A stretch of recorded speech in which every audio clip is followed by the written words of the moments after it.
Salam sejahtera bagi kita semua. Marilah kita sejenak mendengarkan firman Tuhan.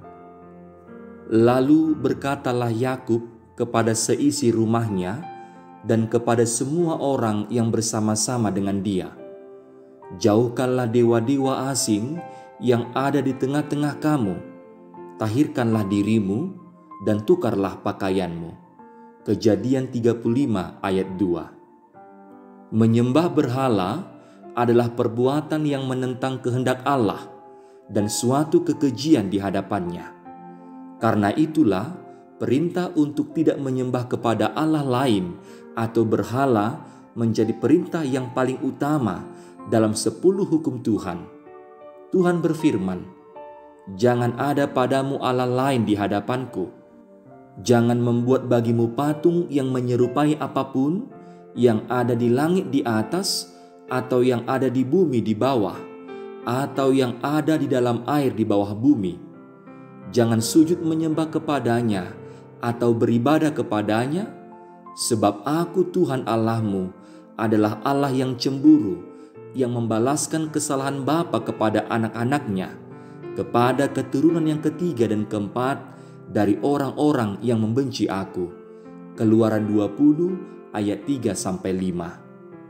Setiap orang yang melakukan penyembahan berhala ada konsekuensi yang harus ditanggung, sebab Tuhan yang adalah Sang Pencipta langit dan bumi dan segala isinya tidak menghendaki umat yang diciptakannya menyembah kepada Allah lain selain Dia, Tuhan yang hidup dan berkuasa, yang bertahta di dalam kerajaan sorga.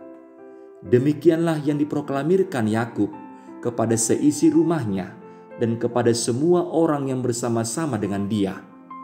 Allah yang disembah oleh Yakub adalah Allah yang tidak mau diduakan. Yakub hanya menyembah Allah saja dan tidak menyembah yang lain. Saat Yakub melarikan diri ke Haran, Yakub tahu bahwa ada dewa-dewa asing di sana. Hal ini terlihat jelas saat Laban mertuanya mengejar Yakub dan menanyakan dewa-dewanya yang hilang.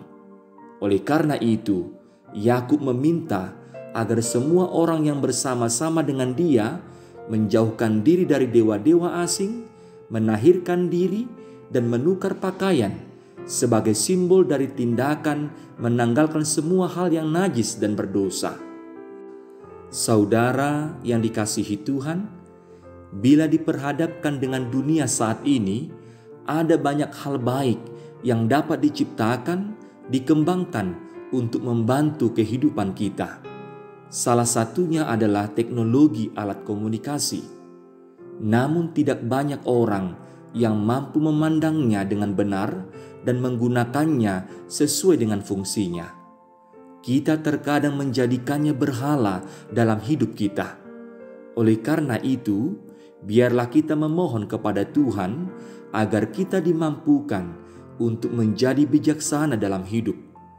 Pergunakanlah alat komunikasi yang kita miliki sesuai dengan fungsi dan tujuannya. Kita dapat memandangnya bukan hanya sebatas sarana pemenuhan kehidupan kita, melainkan juga sebagai sarana pemenuhan keselamatan jiwa kita. Karena kitalah alat Kristus dalam mewartakan keselamatan bagi banyak orang. Amin. Marilah kita berdoa. Ya Allah Tuhan kami, terima kasih untuk firman-Mu yang mengingatkan kami agar tetap setia kepadamu dengan memberikan seluruh kehidupan kami hanya bagi-Mu. Hanya Engkaulah yang kami sembah dan kami imani dalam hidup kami. Mampukan kami agar kami melakukan segala sesuatu bukan untuk kesenangan kami sendiri, tetapi untuk Tuhan. Ajar kami untuk menjadi pribadi yang mau mengikut dan mengasihi Engkau dengan segenap hati. Biarlah hanya Engkau yang utama dan terutama dalam hidup kami. Di dalam Kristus Yesus, Juru Selamat kami. Amin.